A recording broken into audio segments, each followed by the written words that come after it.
People need to stop. I can't turn off the call. Sorry if I went away. It's because people are calling. Okay, how do you feel about kombucha? I think kombucha's cool. I enjoy kombucha. Here's what I would suggest about kombucha. Drink it quickly and rinse your mouth out after. It is really acidic and hard on your teeth. Josh says, hey, Mike, what's an eating schedule if you're doing the night shift? You know, it's what I did, Josh. So go on your desktop, go to this channel, High Intensity Health, search in night shift. You will see exactly what I prescribed. It's too hard to just regurgitate the whole video right now for shift workers in terms of your feeding window, additional strategies, things like that. Thanks for being here, guys. Again, if you're enjoying this content, hit that like button. We can do more informal lives all the time. Okay, hey, Mike, I'm looking for local resources in nutrition and metabolic health in Salt Lake City. Do you have any resources on your website, or can you recommend any resources? I don't know anyone necessarily in Salt Lake City. You can look at Tara Garrison. You can check her out. But I don't have a bunch of people. I don't have like an index on my website. I should. Okay, is white rice bad? I don't think I can give it up.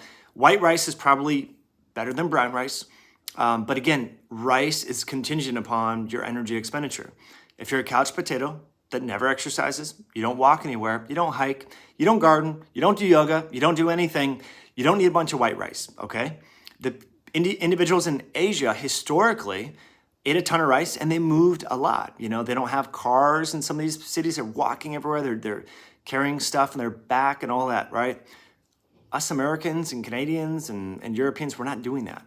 And that's why we're fat, right? So you need to moderate and sort of match your carbohydrate intake with your energy expenditure.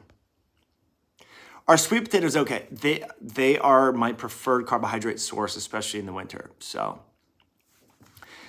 great question there. Is Chipotle good after a 24-hour fast? Look, it's better than Subway. So not to pick on the question that someone just asked about Subway. Chipotle is better than Subway, but make your own Chipotle at home. Why do you need to go to Chipotle? Go get some ground beef, go get some organic white rice, and you can have 3 meals for the cost of 1 at home. Friends, part of the problem is the packaging of fast food. A lot of people, we don't think about that. We think we're so focused on macros and what's on the label, and is it high calorie, low carb, high carb, all that, that when you go buy food out, the packaging is full of shit. That slick layer that you see in fast food containers and French fries and even Whole Foods, that is persistent organic pollutants, endocrine disrupting chemicals that get stored in your fat tissue that totally screws up your metabolism. So going out and eating food on the run is bad. Takeout is bad. Look, I love supporting a small business. Go and eat at the actual restaurant and have it plated on a plate, okay? You don't want to eat packaged food. Like, I'm sorry. Now, Chipotle once a quarter, once a month, not a big deal. I mean, come on, you got to live a little bit. But if you're going there every day and you're wondering like, well, why isn't my health trajectories and biomarkers moving in the right direction? You know, there's been a lot of research that has come out about persistent organic pollutants and chemicals. In fact, this has recently been studied a lot in kids in China. Kids in China, unfortunately, they eat a lot of packaged food and plastics and stuff, and their blood levels of phthalates, which totally screw up the hormones and everything, are just like way higher than anywhere in the world. So you don't want this, friends. Okay. Help me, I got type 2 diabetes. David, we have so much going on. If you have type 2 diabetes, what I would suggest, David, is our blood work masterclass. It starts next Tuesday, $67, 2 live webinars. We got additional videos.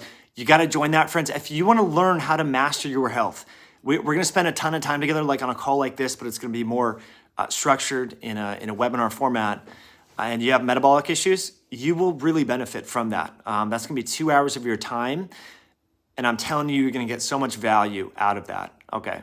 Okay, is kale bad for your thyroid?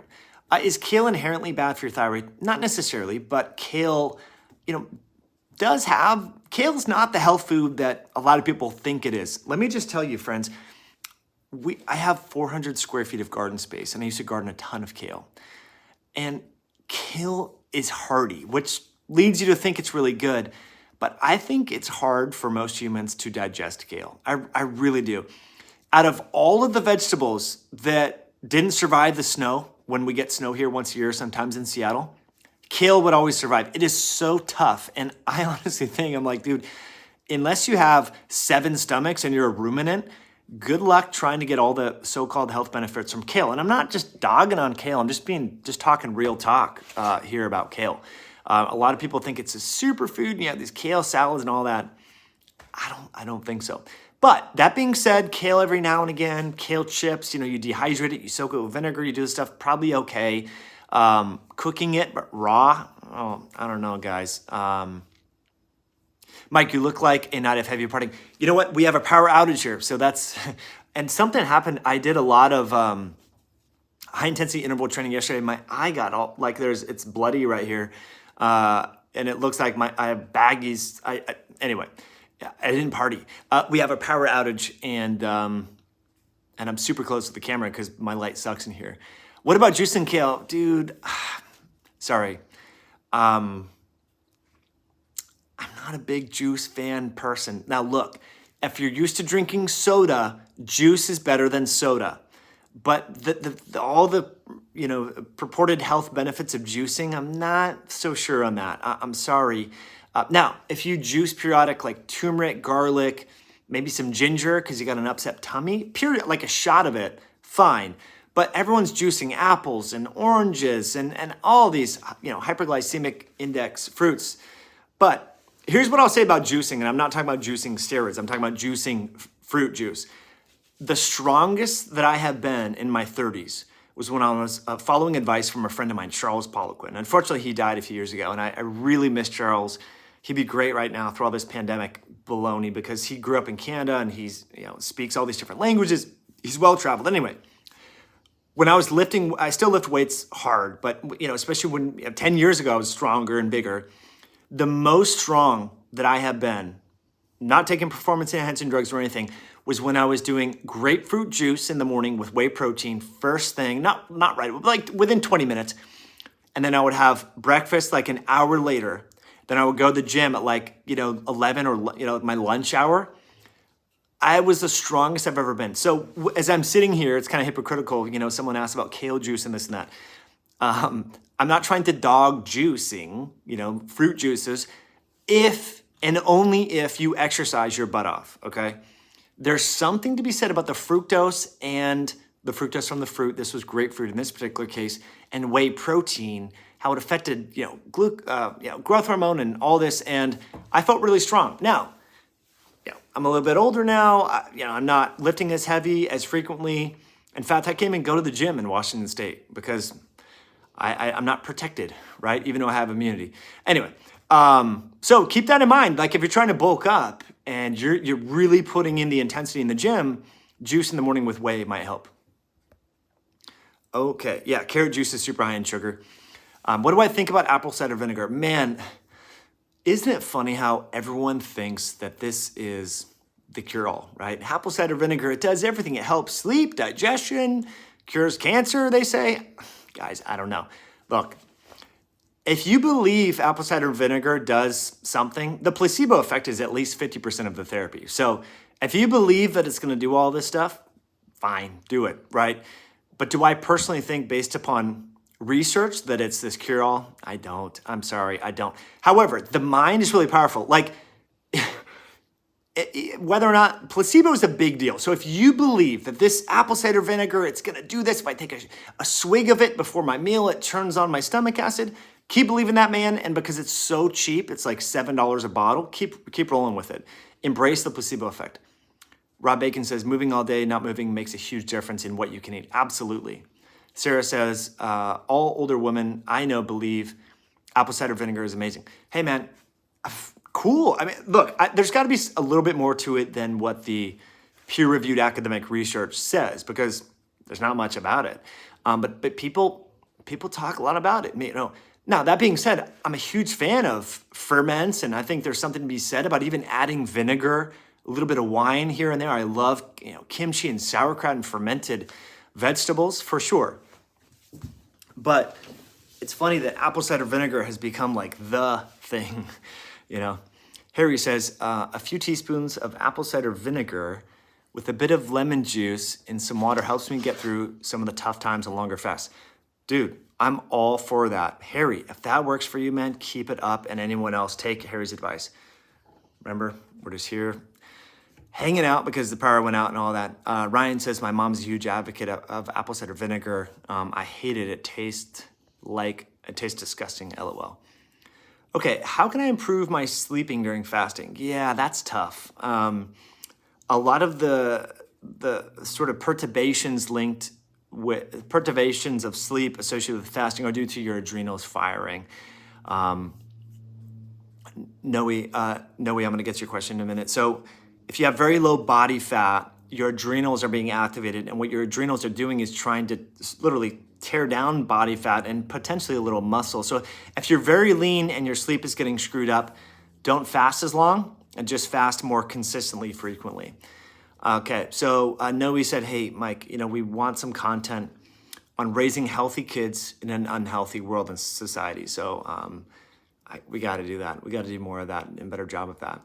Okay, Mike, what do you think about fat? What do I think about dry fasting has a stronger effect than, say, a 48-hour or 72-hour fast? You know what? I mean, I know a lot of people say, well, if you dry fast, it does something more with autophagy and this and that. Look, fasting's hard enough as it is, to do, just from a logistical compliance, living in this 21st century world, then making it more restrictive without water. I think it's practically, it's splitting hairs in terms of the physiologic benefits, okay? Now, look, if you're a master, a guru, and you've been water-only fasting and this and that for years, and you want to step it up a notch, sure, try dry fasting. But to recommend that to people because you're going to get 0.01% better induction of autophagy, I don't believe by that. Okay, 60-day juice fast, Cassandra, I'm not going to recommend it. Now, if you're morbidly obese, 60-day bone broth fast makes more sense than a juice fast to me. Okay, John, I love this. This should be like front page of CNN and New York Times. The number one tip to raise healthy kids is keep them away from screens and social. Yeah, 100%. Okay, Rocky for milk, I'm a fan. If you're gonna do dairy, make sure it's raw and unpasteurized. Thomas DeLauer left the chat. Was he here? I love, Thomas is a great guy and he's got a new book coming out. Okay, what else? So friends, the power is still out here in Washington and my phone is beeping at me saying that I'm at 7% battery life, which means it's gonna start dissipating very quick here. But there is a question here from Bernardo. Hey, Mike, would you consider having Chris Masterjohn on the podcast? Absolutely. Especially lately, if you know what I'm saying, some of the content that he's talking about and covering is right up my alley. So I should reach out to him. That's a good question. So friends, thank you for being here on this power outage live. I'm grateful that you were here. Rebecca says, do you think fasting, hold up, do you think fasting is harmful for hypothyroid women? It depends on why you have hypothyroidism. A lot of people have hypothyroidism because they're insulin resistant, they're overweight, Fasting can help with that. So that's part of it.